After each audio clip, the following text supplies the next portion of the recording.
O Brasil tem um novo presidente. E qual deve ser agora a atitude dos verdadeiros cristãos? 3 coisas que devemos ter em mente.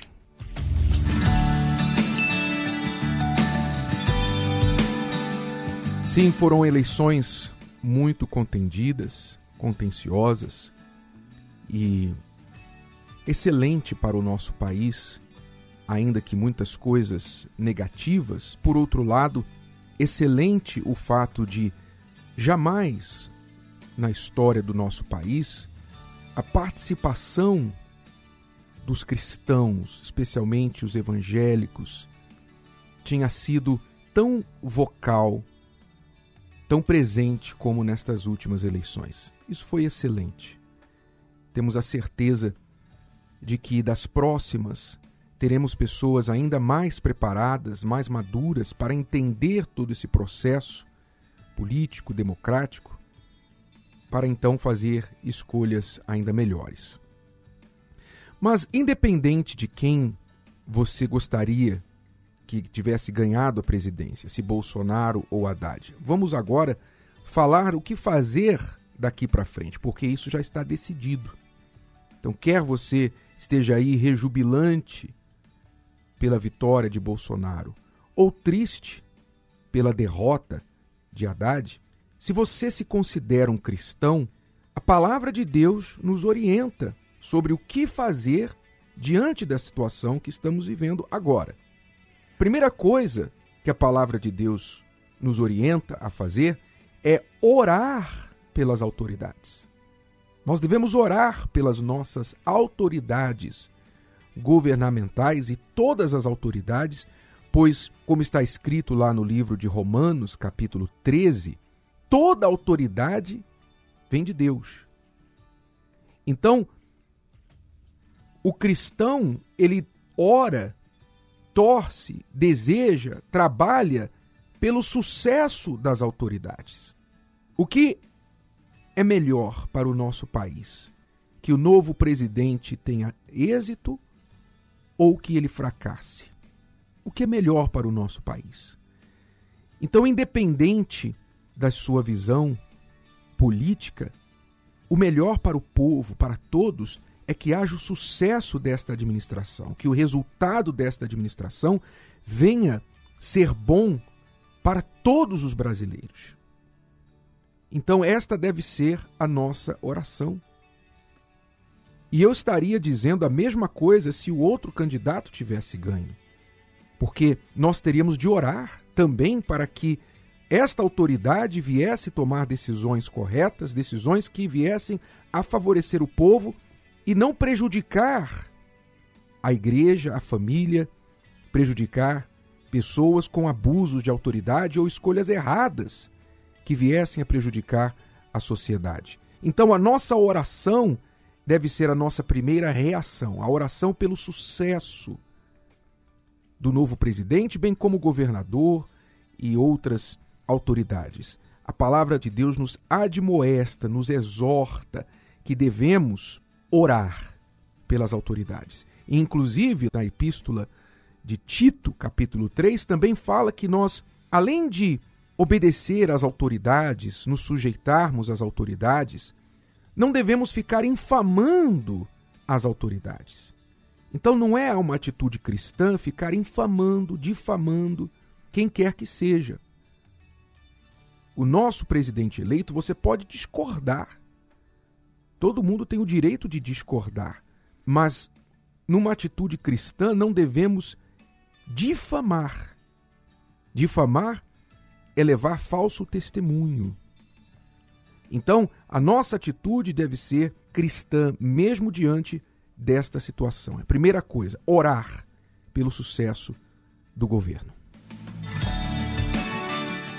A segunda coisa é monitorar. Daqui para frente, como cristão, como alguém que votou, como um cidadão que você provavelmente, se cumpriu o seu dever cristão, você provavelmente, espero que você tenha votado e não anulado, cancelado seu voto, você então venha monitorar o seu novo governo, tanto municipal, quanto estadual, quanto federal.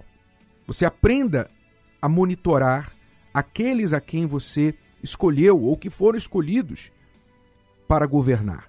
Monitorar significa não ficar pensando em política somente de 4 em 4 anos ou em época de eleição, mas o tempo todo estar antenado no que está acontecendo. De uma vez por todas, perder aquela ideia de que política é uma coisa suja. Não, política não é uma coisa suja. Politicagem é uma coisa suja. Muitos políticos são sujos, mas a política não é uma coisa suja. A política é a arte de governar uma sociedade. Então, como cristão, você deve sim se interessar pela política, você deve monitorar o seu governo e ver se aquelas promessas feitas vão, de fato, ser cumpridas. Então, este é o nosso dever: olhar, cobrar das nossas autoridades, fazer a nossa voz ouvida. Você pode, inclusive, até discordar, mas a palavra de Deus tem um mandamento exclusivo sobre não resistir à autoridade. Agora já estão falando, a oposição já está falando em resistência. Vamos resistir, mas o presidente nem começou a governar ainda, já estão falando em resistência. Resistência a quê? Se ele não tomou uma decisão ainda. Ora, está escrito lá em Romanos 13:2, não devemos resistir à autoridade, pois quem resiste à autoridade resiste à ordenação de Deus. É óbvio que se essa autoridade se tornar contrária aos preceitos de Deus, há uma forma de lidar com ela. Especialmente em um país democrático, há formas de lidar com isso, mas não de maneira subversiva, agressiva, destruir, vandalizar, xingar. Isso não vai resolver nada. Se você quer discordar, então aprenda a participar do debate, do discurso, do processo de forma civilizada e não de forma de rebelião, como alguém que está querendo destruir o governo que é suposto ajudá-lo. Então, segunda coisa, monitorar o governo. E terceira coisa, se educar sobre política. Sim, o Estado é laico e nós sempre defendemos isso. Nós cremos que o Estado é e deve ser laico. Mas entenda, cristão, que isso não impede o Estado de afetar a sua fé. O Estado é laico, onde sempre alguém que usa essa expressão normalmente quer dizer que a igreja não deve interferir no Estado, mas, da mesma forma, não compreende ou tenta não compreender que o Estado, mesmo sendo laico, querendo ou não, acaba interferindo na igreja, acaba interferindo na fé das pessoas. E em tudo. Infelizmente ou felizmente, o Estado interfere em tudo. Então, estamos falando do direito de um cidadão. Antes de ser cristão, eu sou cidadão, eu tenho o direito de expressar as minhas visões, as minhas opiniões, os meus conceitos sobre a política, mas de uma forma também inteligente. Por isso, o cristão deve se educar sobre a política, para não ser cabresto de político. O cristão deve entender a política do ponto de vista de Deus. Então, eduque-se sobre isso, informe-se, sempre atento com respeito às fontes das quais você está se informando. Entender que há uma diferença entre informação e doutrinação. Talvez você se ache muito politizado, muito informado sobre política, mas talvez você não seja uma pessoa informada sobre política, educada sobre política. Talvez você seja uma pessoa que foi doutrinada, uma pessoa que passou por uma doutrinação, ou seja, lavagem cerebral. Isso não é o que eu estou falando. Eu estou falando usar a sua inteligência, pesar todos os argumentos e diante da palavra de Deus, porque eu repito, estou falando aqui a cristãos, diante da palavra de Deus, você entender qual deve ser o seu ponto de vista, a sua posição diante das situações políticas que estão aí. E se eu puder dar uma última razão, um último ponto sobre tudo isso que está aí. Você, cristão, assuma a sua importância na sociedade. O candidato vencedor venceu por cerca de 10 milhões de votos. Veja o poder do voto evangélico. É indiscutível pelos especialistas políticos que o voto evangélico fez a diferença nestas eleições.